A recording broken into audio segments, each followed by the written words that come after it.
Hello, everyone.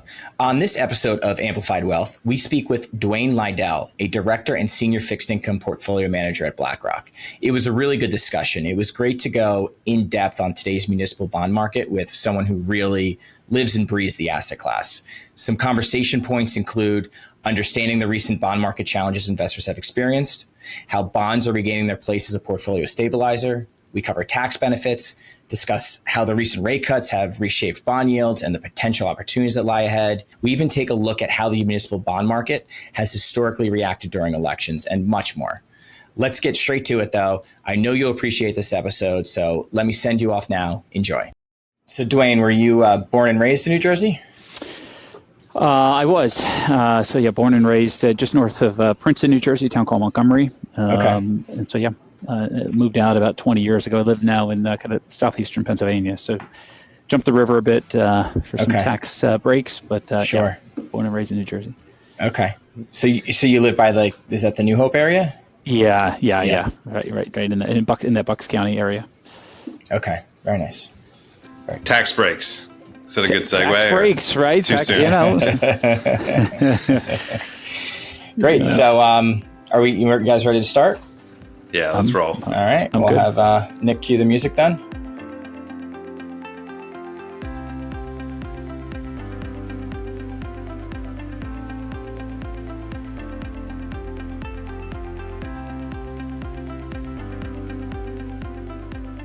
So today we have Duane Liedl. He leads the charge as a senior fixed income portfolio manager and team lead for BlackRock's SMA Solutions Group. He is one of their go-to professionals for crafting tailor-made and model-based portfolios, as well as wealth management solutions for all types of investment profiles, spanning from big league institutions to high net worth individuals. Before his journey at BlackRock, Duane was a Merrill Lynch investment manager, where he began his tenure in the area of taxable fixed income for the institutional portfolio management side of the business. He rose through the ranks there, becoming a portfolio manager extraordinaire. Can I say extraordinaire? Go for it. I'll go for it. You seem pretty extraordinary. So he was a portfolio manager extraordinaire in their private investors division when BlackRock eventually merged with Merrill Lynch Investment Managers in 2006. Duane holds a BS in finance from Rider University, which he topped off with an MBA from LaSalle University. He is also a card-carrying, members-only jacket sporting member of the New York Society of Securities Analysts and the prestigious CFA Institute. Imagine if the CFA gave out members-only jackets. I guess in our industry, it would probably be some type of nice CFA members-only vests. Huh? Right. I guess it's the season. Have you guys busted out your vests yet? I thought about it for this show. It's getting a little chilly up here. I don't think we've had a 70-degree day in a couple weeks up here in Boston.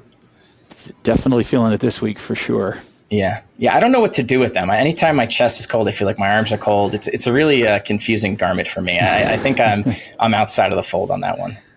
I think it's great. You can wear it when it's 65 or 70, but like 60 in the morning, and you can also wear it when it's 40 degrees outside and you're just shuffling between the train or the car and the office. It's a perfect garment, if you will. Well, thanks for joining us, Duane. My pleasure. I know you have a whole presentation. You have some slides you want to take us through, but I wanted to start this out with a, no softballs here, hard-hitting question. Yeah. Because I know a fair amount of listeners are thinking about this. And I also think it's a great lead into our conversation. But what do you say to investors who have just lost faith in bonds, right? They're looking at certain bond holdings and they're saying to themselves, why would I ever invest in something that's, a single digit return, right? I'm not getting the growth potential I am in the stock market. And it's also suffered over the past few years relative to other asset classes from a performance perspective. I mean, I'm taking off my advisor hat right now and I'm putting on my, layman hat to hear how you would approach this. But from a price only perspective, because that's what our listeners see on their statements, right? In 2021, the 7 to 10 year U.S. Treasury bond index was down a little more than 4%. Then in 2022, from a price standpoint, it was down close to 17%. And that was a year when the U.S. stock market was down around 20%. Now, broad municipal bonds, which we're going to talk about today, suffered less, being slightly down in 2021 and down roughly 10% in 2022. But the overall concept is there, right? Aren't bonds supposed to be a ballast in my portfolio? Aren't they supposed to go up when stocks go down? Or are they broken? How are listeners supposed to trust the bond market after this recent experience? You woke up on the wrong side of the bed today, man. You're coming out swinging right now. Jeez, sure. I'm ready to go. lots of questions in one too. Yeah. Let's go for it. Welcome, Duane. Yeah, thank you. Thank you, Austin. Thank you, Adam. Thanks for having me. It certainly has been a difficult asset class for the better part of, call it, 4 years now. It hasn't been overly additive to portfolio returns in an asset allocation context.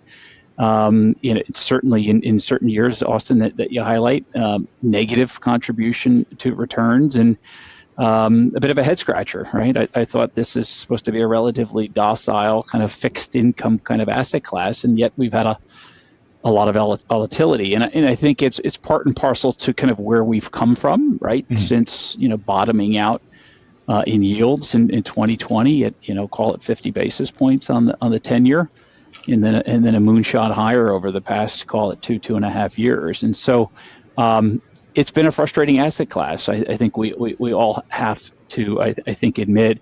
And then the decade preceding that, right, with zero interest rates. Gosh, I hope we never go back to ZIRP, or I never have to hear the word ZIRP again. But in an environment of zero rates and very low return, available, for periods of time in the asset class, particularly in high quality bonds, whether they've been municipal bonds or other types of fixed income.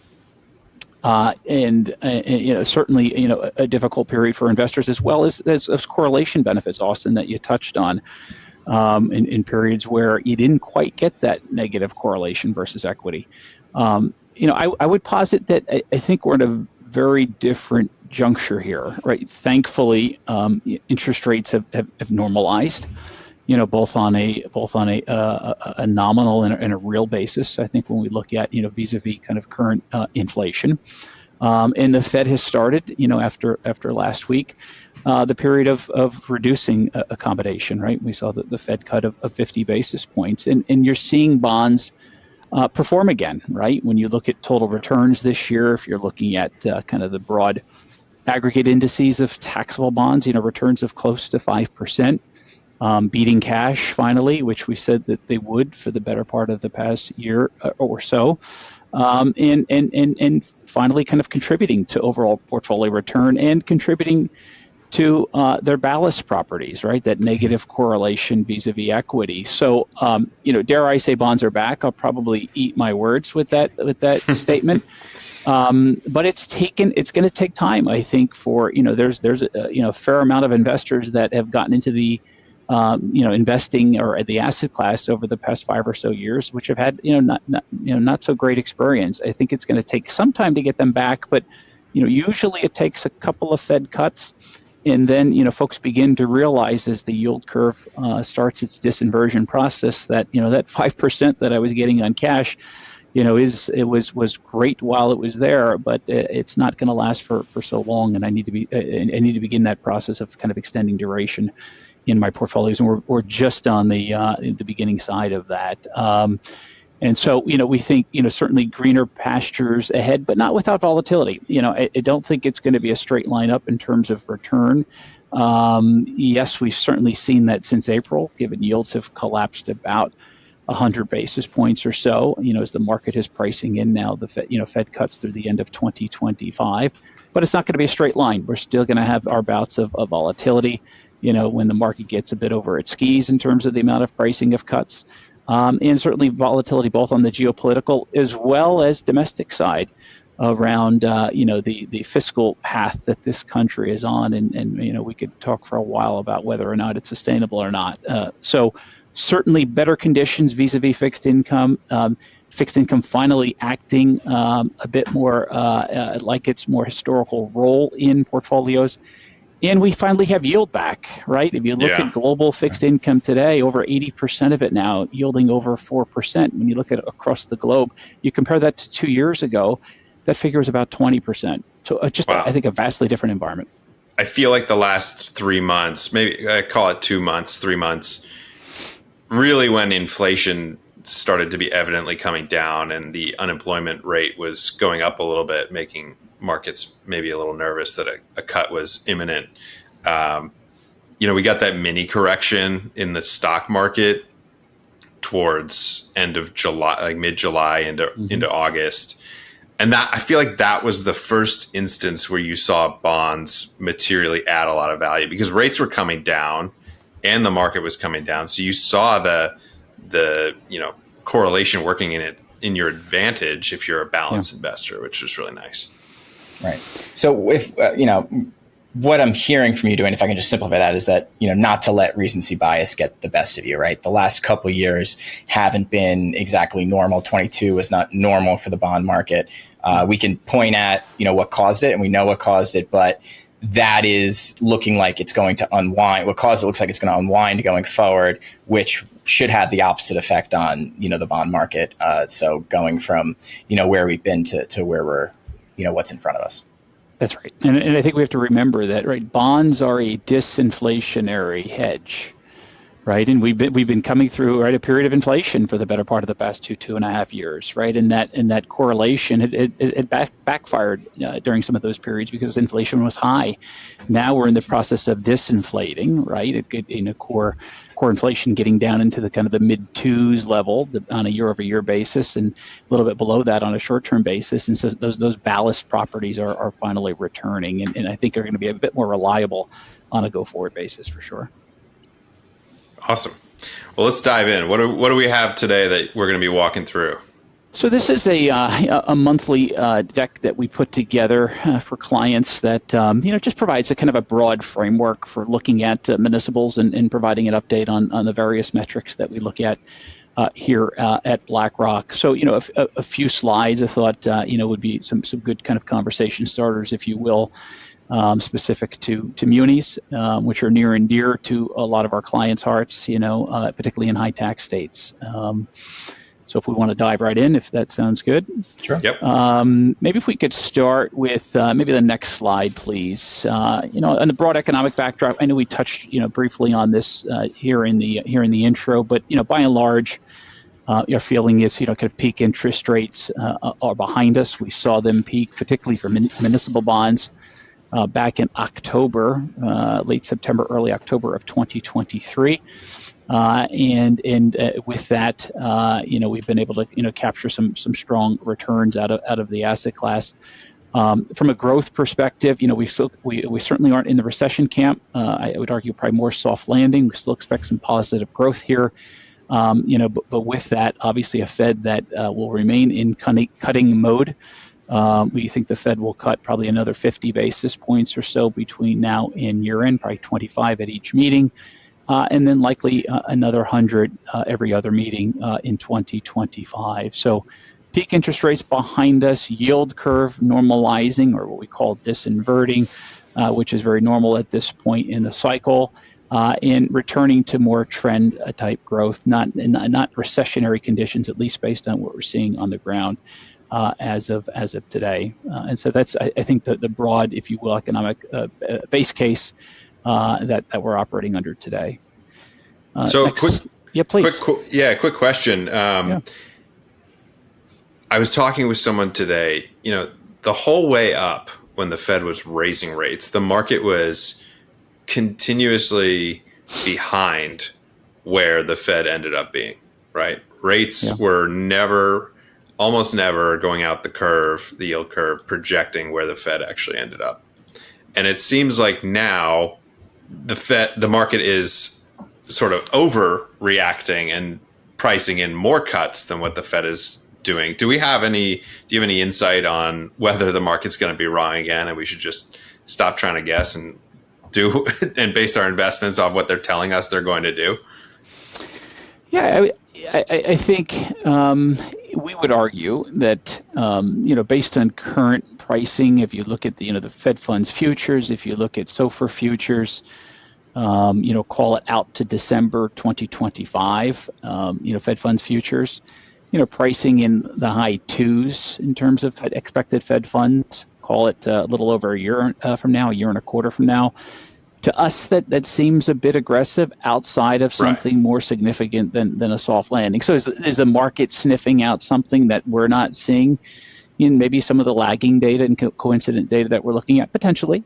I think we saw that coming into this year as well, if you recall, where the market had been pricing in certainly a bit more cuts than the Fed was certainly hinting at, as well as the timing. I think the market was looking at, more of a, call it early or late first quarter, early second quarter, where the Fed would begin cutting. And we all know now that they didn't start until September. So we go through these periods where the market will lead us, if you will, in terms of those pricing and cuts, and other times, as you rightly pointed out, Adam, where the market will be a bit lagging. And I think it's part and parcel, I think, due to some of the the Fed rhetoric, as well as the data dependency or lack thereof. And I think some of the volatility around that there's certainly around their forward guidance, or I would argue lack thereof as well. And so you've seen them begin to shift the narrative versus kind of month-to-month data dependence to a bit more forward guidance around employment. And so which is really welcomed, by the way. Thankfully, they're not going to be. Hopefully, they're not going to be totally backward-looking, data dependent, and have some sense of, well, this is where we're trending.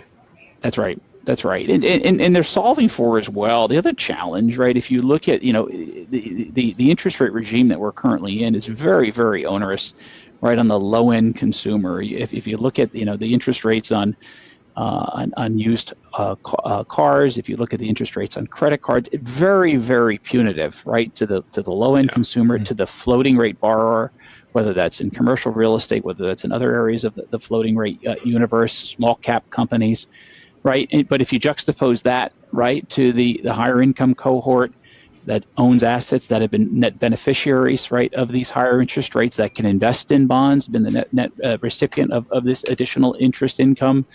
If you're a Fortune 100 or 500 company that you're borrowing at relatively tight spreads, right, certainly less punitive on that end, right? And so they're trying to solve, right, for their mandate with respect to, both of those sets of borrowers, if you will, but they're experiencing very uneven experiences from this rate policy. So is policy too tight? Well, if you're talking about that lower end, that floating rate borrower, they're very, very tight, right? Relative to the Apples of the world that could borrow at very, very accommodative levels, maybe not so. And that's another challenge they have. Yeah.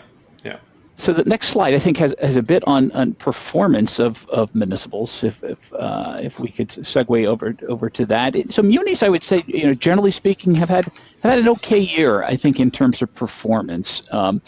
They haven't. At times, they have difficulty keeping up when rates rally or when rates come down. They have difficulty keeping up with their taxable brethren or the Treasury market brethren, if you will. And we've seen a bit of that this year, where municipals came into the year relatively expensive on a ratio basis. It's a fancy word, but when we look at municipal yields relative to Treasury yields, they came into the year very, very expensive, particularly at the kind of short and intermediate part of the curve in that first 10 years or so. And with that, it's caused some, I would argue, some performance indigestion, an inability to keep up, if you will, with the taxable markets, which have been rallying, call it, since April, where rates had peaked at earlier this year. And so with that, if you look at the broad indices, overall municipal performance, this was through the end of, I believe, the end of August. If you mark to market through the end of September, munis have returned around 2.5% to call it 2 3/4. If you look at that relative to the Barclays Ag Index, the taxable index is up about 475 on the year. So certainly haven't been able to keep up with the ag, but they've been able to participate, right? If you look at that bottom left-hand chart there, and you can see as yields have come down, depicted there in yellow, we've gotten some nice healthy returns, particularly over the summer, which can be, a time of year where you tend to see some municipal outperformance because the net negative supply. But this year we've seen some really nice steady performance in June, July, and August. But on the right-hand side, you can see relative to taxables, it's been a bit frustrating. We've penciled in total returns for this year. If you look at the broad muni index of, call it 4 to 6%, and that would imply another, call it 25 basis points or thereabouts drop in yields between now and year end to actually achieve that return. We think that's very feasible, and another good year of performance for the asset class. That's total returns? Is that pre-tax or post-tax? Because I know, and we can get into this later, but that's a big benefit of municipals is the taxation of them.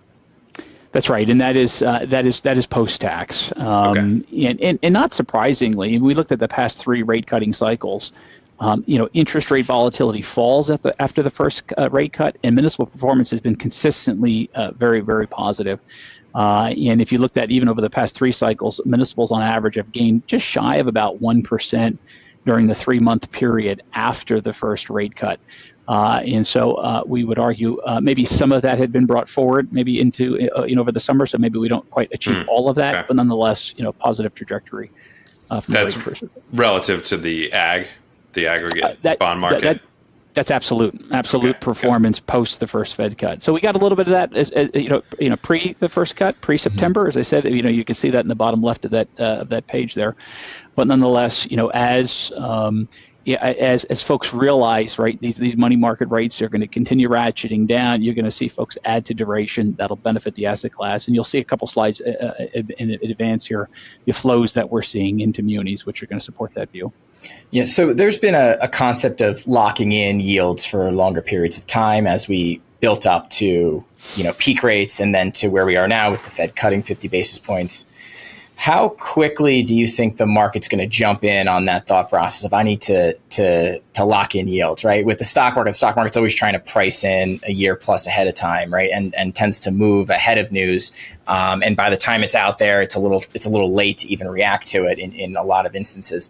Is the bond market the same, or do you think that it's going to be a factor of people are going to wait till their money market yields go down to much lower levels, get cut in half or whatever it may be, before they think, oh wait, I should be going out further in the yield curve to longer term individual bonds? Yeah, I think it's a bit mixed, right? I think it's a function of whether it be the money market yield or treasury bills, right? We know clients and advisors have been utilizing T-bills over the past 24 months to allocate to short end investments, and as those T-bills roll off and the replacement value of those, right, you're not going to be able to replace those at the yields that you originally acquired them at. Sticker shock almost. Right, that dialogue then says, hey, wait a minute, maybe instead of rolling this into a 3 or 6 month bill, maybe we take on a little bit more duration. I think too, it's really much dependent on the shape of the yield curve. Right. Mm-hmm. Once that opportunity cost of sitting in cash relative to taking on duration, once that right sizes itself, which I would argue it has today, particularly when you look at munis and you gross them up for the tax benefit, where taking on duration is finally additive to returns, where over the past year to two, it hasn't been additive from an outright yield perspective. That and coupled with as advisors are meeting with clients, right, and doing quarterly reviews, year-end reviews, tax planning for the upcoming new year as well, and the revisiting allocations, I think it's all part of that kind of dialogue that I think causes folks to revisit it. I don't think it's a first Fed cut and then and you're going to see a massive wave into it, but I think over the next 3 to 6 months, I think the narrative around rate cuts I think is going to be pretty consistent. And then that will cause and will continue to cause the inflows to continue. And oh, by the way, we've seen, I would argue, very, very strong inflows year to date. It's right. It's not as if you have to wait for the first Fed cut. Folks have been and advisors have been taking our advice. I would argue that we've been laying out since call it the third quarter of last year, and have been taking this pause period between the last hike and the first cut as an opportunity to extend duration. That tends to be the most fortuitous time to do it, not after the first cut, but nonetheless, there still is performance to be had. Yeah, we've kind of been pounding the table with that narrative as well, which is great. And just to be clear to our listeners, when you talk about changes in the yield curve, right, you're talking about shorter rates offering a higher yield than longer rates, and then that shifting to longer rates, offering a higher yield to shorter rates, which is more normal. There, we could get pretty complex with it, but that's in general what you're talking about, right? That's right. And the yield curve is what we call been inverted as the Fed has tried to slow the momentum of the economy down, and by raising the cost of capital through the neutral rate, you create this kind of hump at the front end of the curve by pushing those short rates higher. And then intermediate and long rates, that hump is slowly coming out as the Fed is cutting, and the expectation for future cuts has brought that front end and will continue to bring that front end down, which will again provide you compensation now for jumping out of cash into intermediate maturities and longer maturities in the form of yield. by taking on that duration risk. So it's a much more intuitive exercise, if you will, versus trying to talk to somebody. Why would I get out of cash yielding 5.25 into an intermediate duration muni, maybe yielding 3? Right. That's a much more difficult conversation, I think, than can be had today. Now, would you say there's a benefit to that, though? Right. From a reinvestment risk perspective, definitely, as well as the path, right? I think the Fed has been pretty clear on its path. Now, granted, that path may not be realized, but I think we all can agree that inflation is certainly, well within its target. We're not completely quote unquote at the 2% target, but we're nowhere near where we were 18 months ago, and so they're well on their path to accomplishing their objective. And we're seeing broader slowing in the macro data. Employment is still positive, but nonetheless, I think folks would agree. I think from the standpoint of the fact that the Fed will likely remain in cutting mode here, and then with that, those front end yields coming down in duration will be additive to returns and portfolios. Great. So if we flip to the next page, please. So we look at valuations. I brought this up a little bit earlier. This is something that we look at. It's a bit more, if we want to nerd out a little bit on munis. But one of the big things we look at we love nerding out. is those municipal to treasury ratios, right? Okay, so that's the top left chart here. That's right, the top left chart. And we position it relative to the 5-year average. We look at those ratios across the yield curve. So we look at 2-year, 5-year, 10, and 30. So different points in the maturity spectrum. We look at it, on a 5-year average basis. We look at it as of the end of August, and then at all-time lows. And what people don't realize, I think, with respect to municipal bonds is they're relatively inefficient relative to treasuries and other more liquid asset classes, meaning that the buying and selling and the price you pay for munis at times can become either very expensive or very cheap relative to where it should be, right? And when I say where should the bond be at from a valuation perspective, it really should be the inverse of the top tax bracket. If the asset class, right, was fully efficient, top tax brackets, or call it 40%, it really should trade at ballpark a 60% ratio across the yield curve. And what we could see here over time, it rarely does. You could argue today, we see they're depicted as, in red. We have those ratios now on kind of, short and intermediate maturities, but you can see as you go out the yield curve, you're getting additional compensation, again, relative to treasuries for investing. And that's partly a function of the liquidity, partly a function of some of that premium that you get on longer dated munis to invest there. But nonetheless, it's an important barometer. Particularly when you look at, okay, what types of investments should make up my fixed income portfolio? Should I be all in municipal bonds, for example? Should I use maybe a combination of municipals and treasuries or other types of debt when municipals are expensive, right? And so that's part of the dialogue that we have when looking at the asset class. Today, we would argue, we're the front end of the curve, at that 60 ratio. Again, relative to the all-time lows, it's certainly less expensive. But relative to the 5-year average, still a bit rich there. Part of that's a function. Just for listeners who are not seeing what we're looking at here, and we'll plug that they should go check out the YouTube video version of this afterwards. But the 5-year average across different durations, 2 years, 5 years, 10 years, and 30-year maturities, this ratio of municipals to treasuries, the 5-year average is higher across the board than where we are today. And we're not really near the lows in terms of this valuation metric. But the gap is bigger on the shorter term than it is when you go further out. So that's that premium you're talking about. That's right.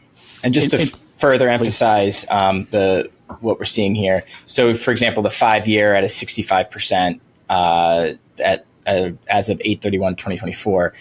If you were in a 35% tax bracket, right, your taxes amount to 35%, then that's about a break even, right? Whether you invest in a muni or a U.S. Treasury, your yield at receive is about a break even. If you're in a 40% tax rate, you get a higher net tax yield from being in municipals than you do in treasuries.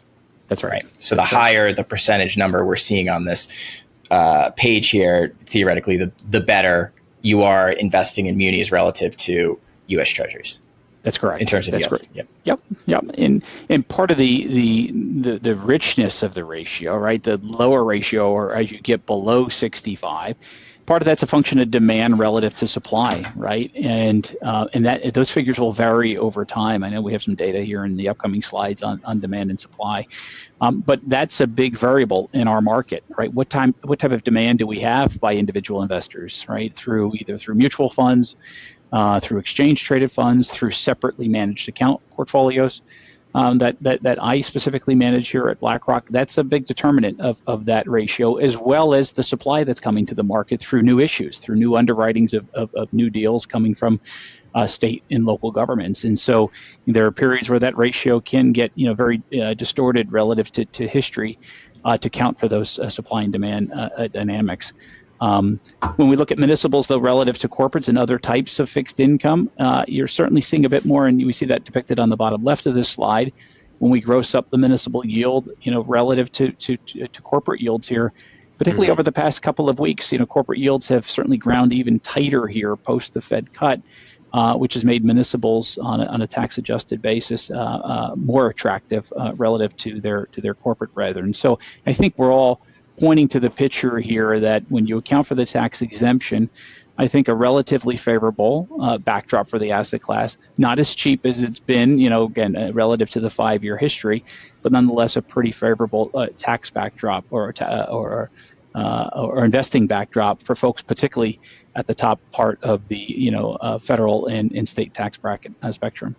So this bottom left chart, again, for listeners, it's looking at two different lines. The difference between the yield that you would get from an aggregate corporate index versus municipals.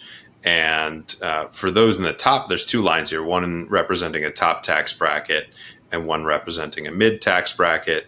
And for those in a higher income tax bracket, it is a positive spread relative to corporates because you do get those tax breaks. And for those in a lower tax bracket, the tax equivalent yield after those tax brackets is showing improvement relative to corporates, but you're still maybe coming out a little bit behind a corporate bond.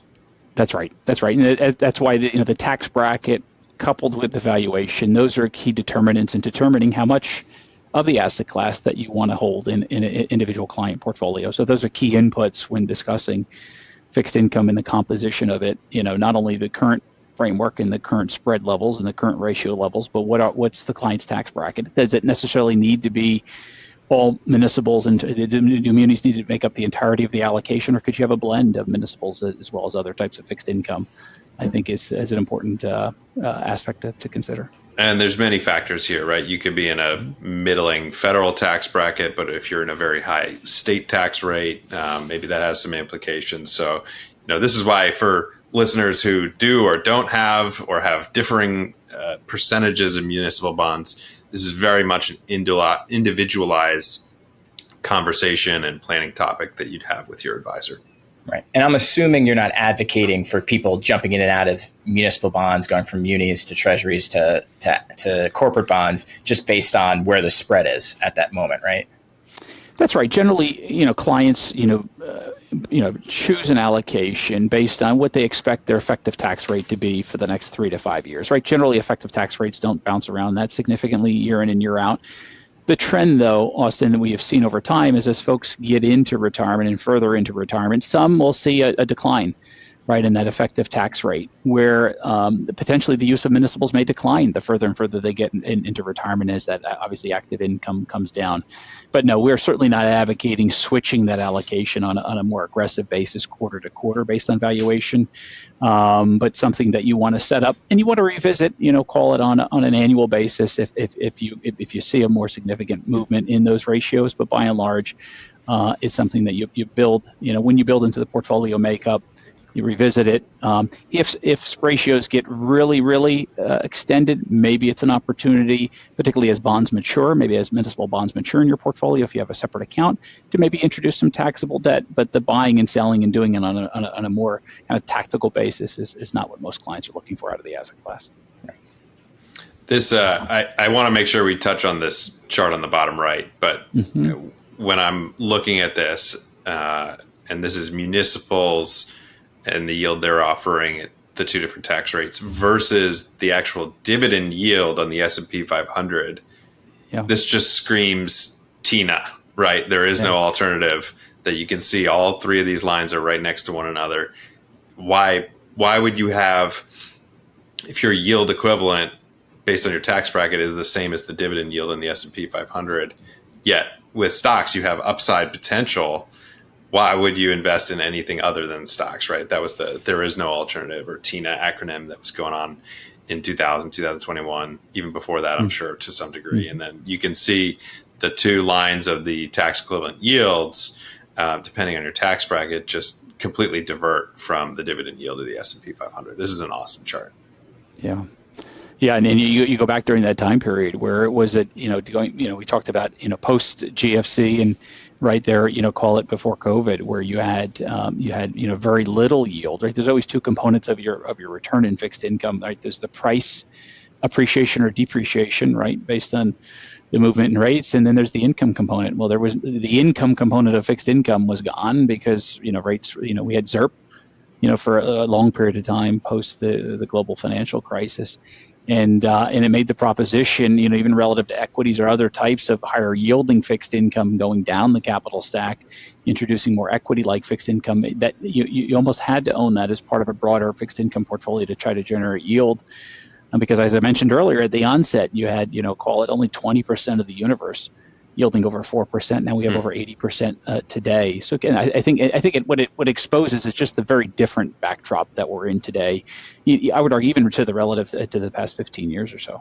Right. And just to be clear, ZIRP is zero interest rate policy. And I think, going from an environment where the Fed's pushing rates close to zero, right, and what that did to yields, bringing yields down, to then what happened in 2022 with the Fed raising rates, you could clearly see in this bottom right-hand chart how the environment's changed, right? Yeah. That pain that we felt in 2022 actually created promise or benefit or return potential going forward. The 60-40 portfolio is back, baby. And now we have cushion, right? You have cushion through the income stream to absorb some of that rate volatility, right? Where pre-2020, right, bond portfolios were naturally more volatile because the income piece was so compressed because interest rates were so low. Even very small movements in interest rates were exposed in your return, right? And you felt it in that return, the total return, when you netted the two of those together, because there was no shock absorber left from the income component. Again, very, very different environment today. So federal state 41% bracket, or 40.8 as it is here in the chart. What is that yield today on municipals look like? And maybe it's come down as of this chart, probably, but what is the landscape? Yeah, when you look at what we call taxable equivalent yields, right now, at the front end of the yield curve, munis are yielding about 4% on what we call a taxable equivalent. When you account for that, call it 40% tax bracket. And then as you go out the yield curve today, 10-year municipals, again, taxable equivalent about 4.5%. 30-year municipals around 6%. I was making earlier, relative to money market funds, more taxable types of investments, treasuries, for example, right? Call it 2-year treasuries at 3.5%, right? You compare that to a 2-year taxable equivalent municipal at close to 4%, right? You can begin to see that delta, right? Tax adjusted, that delta should continue to grow, right, as the yield curve normalizes and disinverts. And now we clearly have a viable alternative to stocks for more balanced and risk-averse investors. That's right. Great. What do we have next? Yeah, next slide's on demand. I preface this a bit, but I would argue strong flows, particularly in separately managed accounts. So here on the right-hand side, you can see the flows into separately managed accounts. So separately managed accounts, just for the audience, are portfolios of individual securities of fixed income. Here we're talking specific to municipals that can be constructed around various mandates and durations and maturity profiles. And we've seen, as I mentioned earlier, very, very good demand for separately managed accounts. Whole host of reasons, don't need necessarily to get into that here. but nonetheless, it's somewhat intuitive, particularly given on the back of peak interest rates that we saw late, call it early fourth quarter, I should say, in 2023, and then into this year, folks looking to front run, if you will, that Fed cut. And we've seen good flows into SMAs, if you will, and municipal mutual fund flows as well on the bottom left of this page. Certainly not to the degree that we've seen in SMAs, but nonetheless, you've seen an uptick in flows there, particularly in the high yield category, and getting in some of those assets returning after you could see some significant outflows. Again, somewhat intuitive in 2021 and 2022, parts of 23 as the Fed was raising interest rates. Flows tend to follow price, particularly in mutual funds, and those prices were moving lower and flows coming out. And so, demand backdrop remains very healthy. And I would argue, and as I was discussing earlier, as the Fed continues to cut through the fourth quarter and into next year, and as those reviews are happening with advisors and clients, we'll likely continue to see this demand grow. Right. So what we're seeing in the chart, right, the orange or red bars, depending on if you're colorblind or not, like I am, because I'm having trouble deciphering. When the bar's going up, that means there's inflows, right? There's higher demand for municipal bonds. Or this municipal bond? Yeah, municipal bonds, right? And then when the bar's going lower, when the bar's going down, that's less demand, right? That's outflows. That's outflows. Yep. So we see the outflows in 2022, which makes sense from an investor's perspective. They're seeing their statements. They're seeing bond funds at losses, and they're saying, why am I holding on to this? And they're running away from it, right? And then we see inflows starting to pick up as of late as people are expecting the Fed to lower rates. Now, a lot of our clients and listeners may not understand this because they're used to thinking about the stock market, right? When I want to go buy Apple stock, I could just go buy Apple stock, right? Mm-hmm. I just say, I'll buy, one share of Apple stock, and I know what I'm going to get. Can you talk a little bit about why tracking supply and demand is so important to bond investors, or at least the people managing these bond portfolios? Yeah, great question, Austin. It gives us a sense of, the kind of directionality of the market, meaning that, as flows tend to follow price a bit, right, with a bit of a lag, right? And as prices have been going up, as yields have been coming down, as we pointed out, call it since late spring, early summer, the flows have corroborated, if you will, that price action. Again, often with a lag, not as responsive as the more liquid markets, if you will, like treasuries. But it helps us kind of guide us on, where ratios should be headed. It also helps guide us on where we want to position relative to a duration perspective, right? How much interest rate risk do we want to be taking in portfolios? If we expect those flows to continue, expect that price performance to continue to move higher as demand continues to be buoyed by those flows, we'll probably want to lean into that with more of what we call a longer duration posture relative to our benchmarks that we manage money against from a total return perspective, and vice versa. When those outflows are continuing, we have to be cognizant of a potentially weaker environment for selling bonds, particularly a weaker environment from a price perspective as well. And we might want to shorten, if you will, those portfolio durations relative to our benchmarks to protect capital.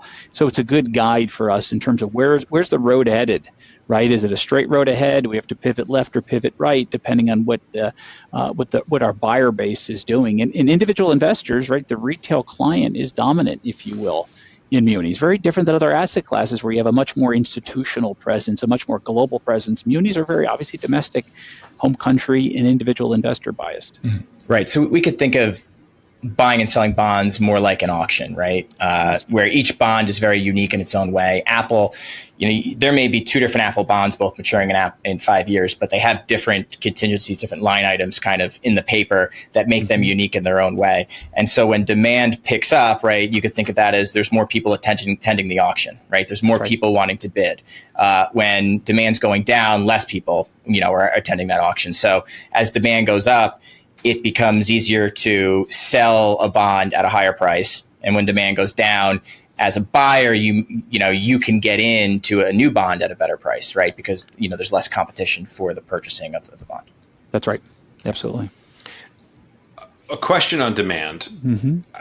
I feel like I can't talk about anything these days without bringing up the election, but there's massive tax implications coming out of this election after 2025, potentially. Do rates stay the same? Do they go up? Do they go up even more?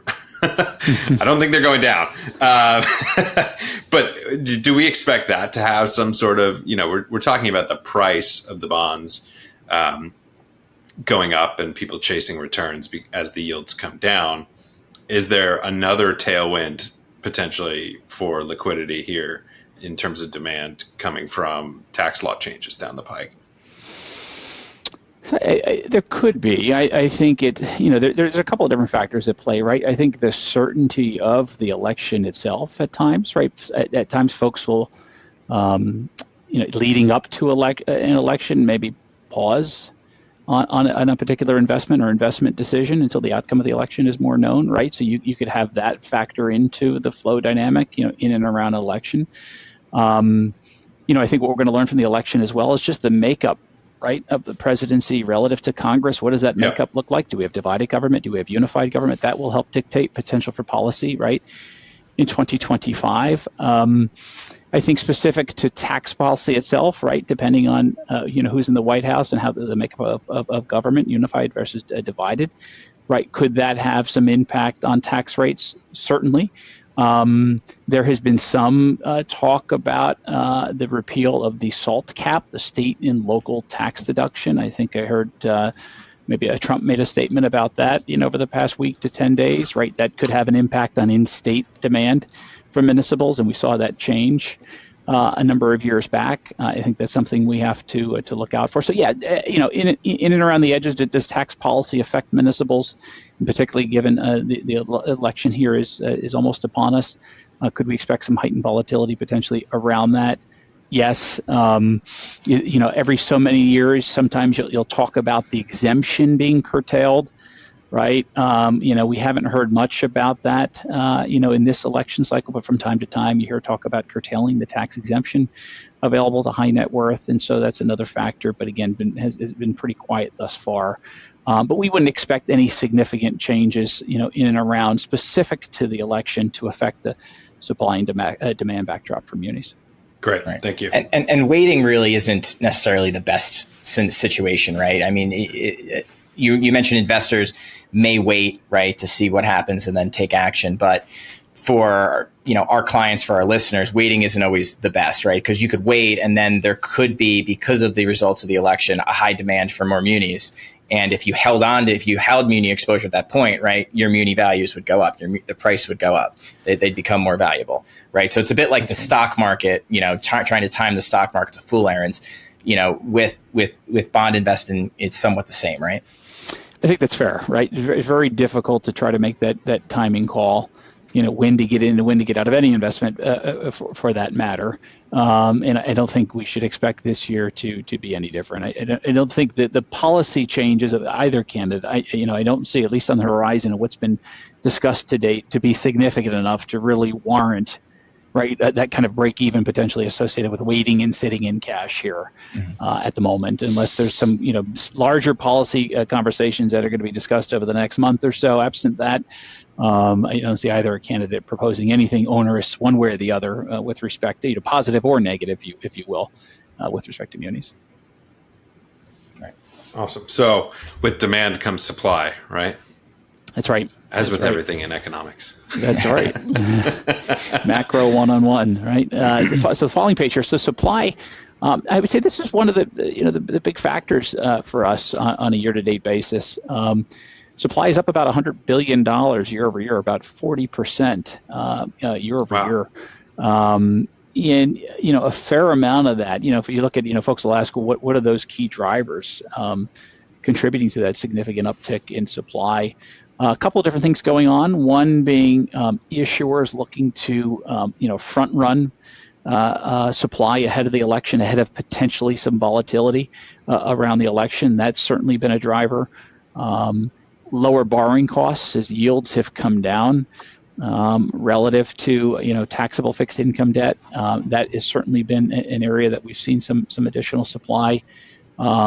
We saw relatively muted issuance, post-COVID and through COVID. States and locals got a lot of funds from Washington, and there was less of a need to issue debt. Right, that now most of those funds have dried up or in the process of drying up, and so the natural need for state and locals to issue debt to finance infrastructure is back, and that's certainly contributed to the excess supply this year, as well as inflation. If you look at the compounding inflation rates over the past 3 or so years, the all-in costs on projects that state and local governments have had to finance have went up, and so the need for borrowing has certainly increased that with that as well. And that supply, as we discussed, has been met with steady demand.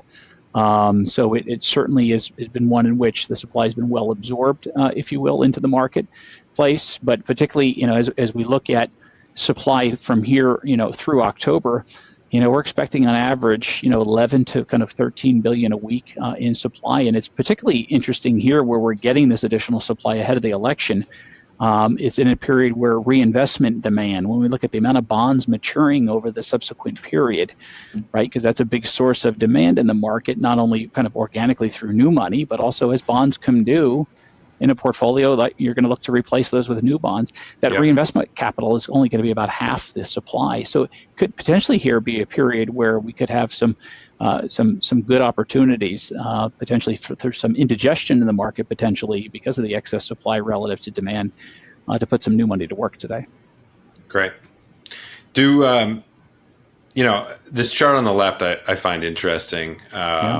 It's, we're looking at the issuance of municipals year over year, going back to 2008, billions of dollars. And then you have a line here overlaid of what percent of those municipal bonds are taxable versus tax exempt, which is more commonly thought of as the main driver there.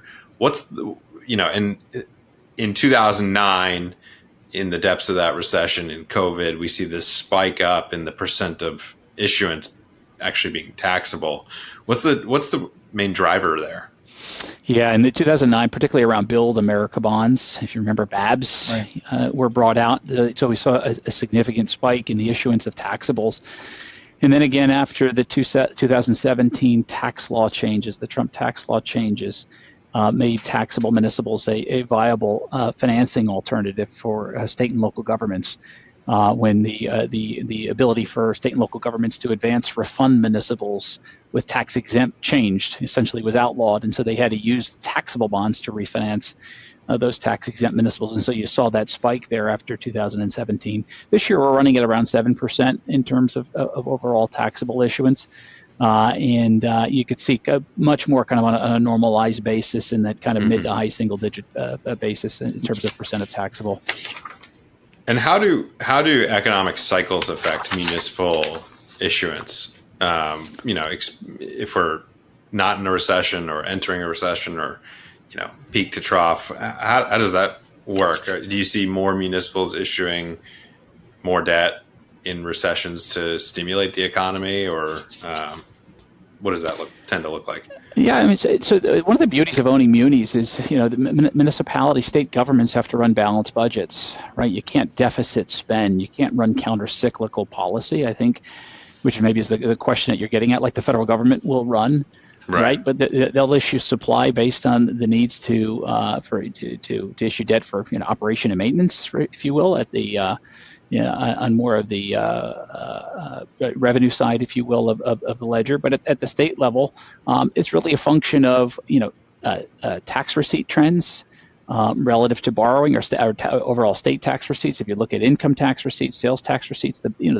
big receipts coming into the state level, as those dip and as we see fluctuations in those, that will certainly dictate borrowing needs.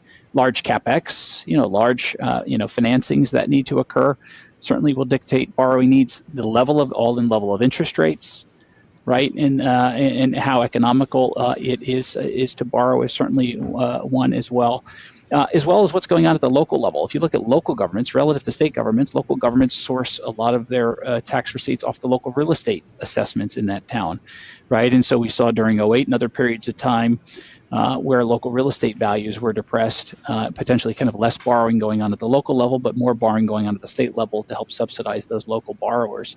So it varies certainly over time, but when you look at it and you step away and you look at the overall quality of it, it's been relatively consistent over time because municipals, by and large, are sovereign entities, right? They have that unlimited taxing power, but they use it prudently and they do it in a very balanced way, which is very different than most other governmental entities. Look no further than our own U.S. government, with our debt to GDP.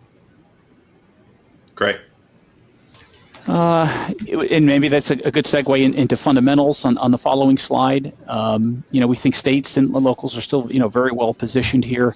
Whether you're looking at debt service, whether you're looking at state revenues, certainly coming down a bit as inflation has come down. Nominal tax receipts have come down with it. But we still think, from an overall a debt to GDP, debt service perspective, the overall liquidity and leverage profile is still very strong for the state and local sector, despite the fact that broad growth is slowing. We still expect the asset class to weather this potential slowdown that we could be going into very well. And in fundamental research, though, is still something that's very important, something that we take a lot of pride in here at BlackRock in doing of the asset class. You still have to know what you own, by and large, right? But we expect municipals to hold up very well here. Great. So generally speaking, they're pretty quality at this point. Is this what are we looking at? Are we looking at grade A municipals and up? Are we looking at investment grade municipals? Or is this just the municipalities itself? This is investment grade, the overall investment grade, the marketplace. And on average, it's a AA market, right? It's a high quality asset relative to other types of marketplaces, that whether you're looking at corporates or other types of fixed income. By and large, munis are a pretty high quality asset. And it's a function of the composition, the fact that they have that unlimited taxing power. They're a monopolistic provider of essential services in many cases, very different than other types of fixed income, particularly corporate debt, which has a high degree of cyclicality associated with it. Right.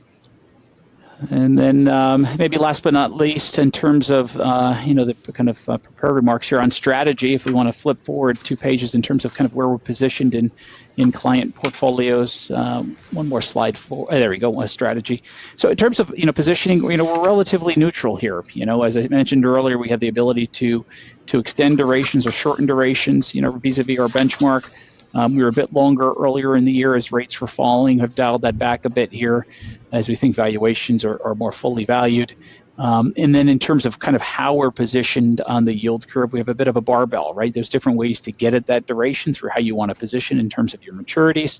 And so we've been a bit more barbelled in our portfolios, favoring both the front end of the yield curve, 0 to 2 year maturities, and then pairing that with a bit more exposure further out on the yield curve. And then from a credit quality perspective, prefer certainly that A and AA rated part of the credit spectrum, and we think that offers good yield, good attractive total return potential in this flat to declining rate environment.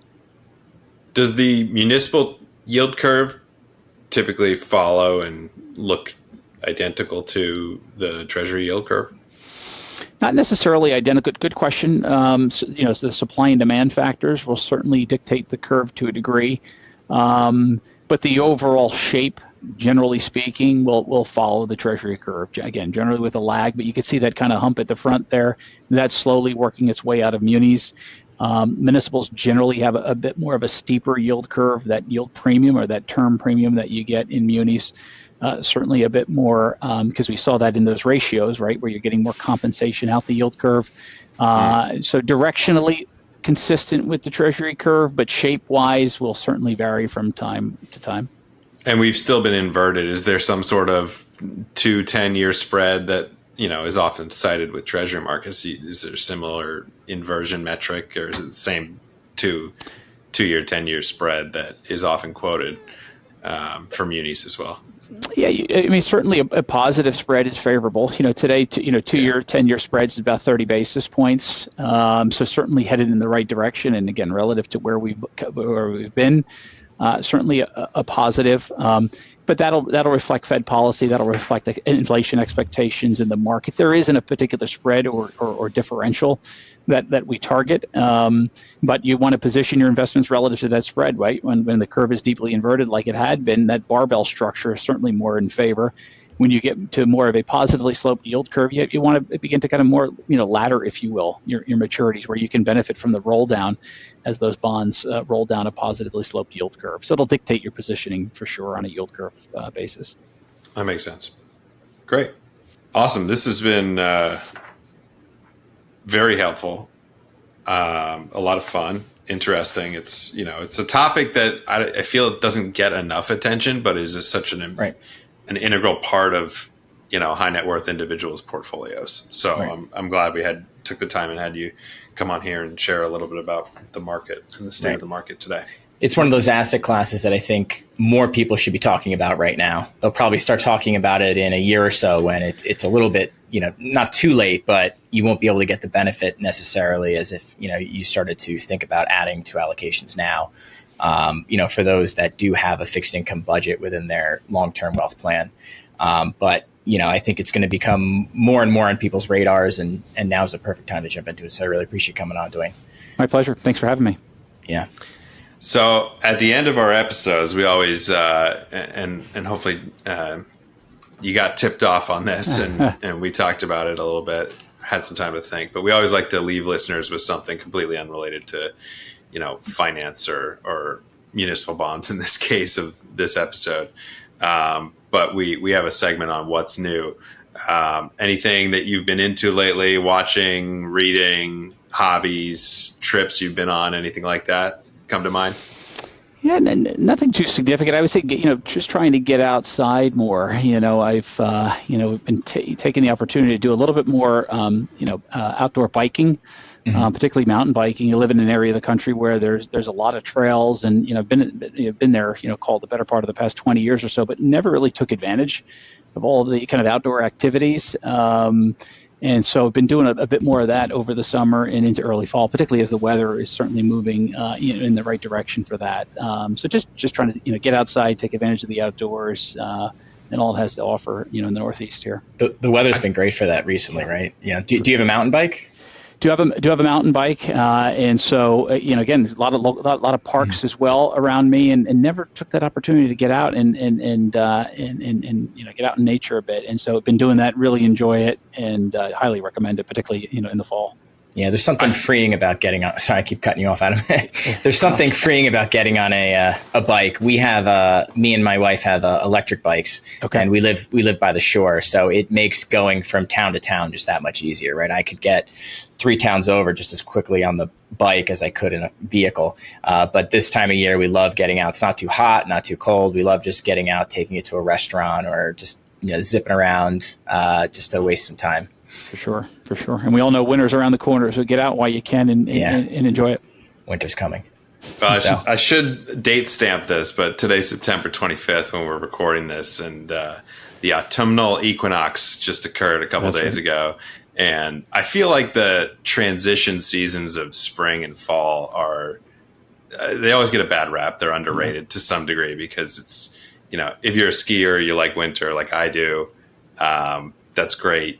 It's pretty consistent all 3 months of that season.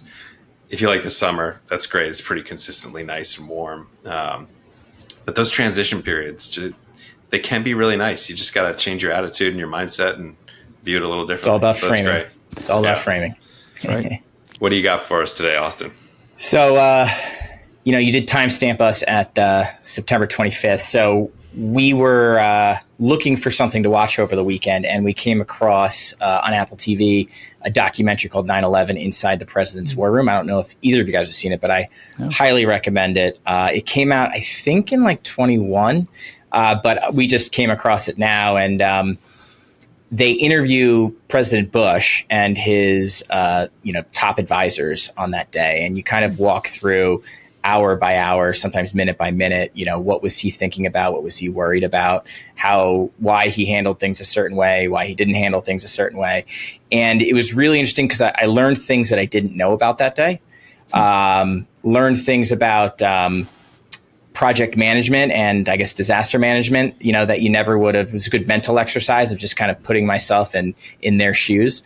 But a lot of interesting things that I won't ruin, but surprised me about threats that came on their radar that ended up coming out to nothing, but what they did to help prevent it and things like that. Dick Cheney's in it, Condoleezza Rice is in it, Colin Powell's in it. It's really, Jeff Daniels narrates it. I would highly suggest it. It wasn't too long, I think it was like an hour and a half.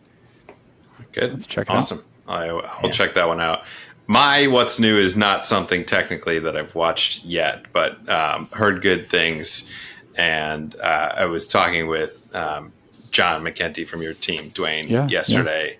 Yeah. And the movie Tombstone came up, 1993 Western, Wyatt Earp and Ike Clanton and Doc Holliday film. And I had to watch it. I couldn't not watch it. It was a great movie, but sure.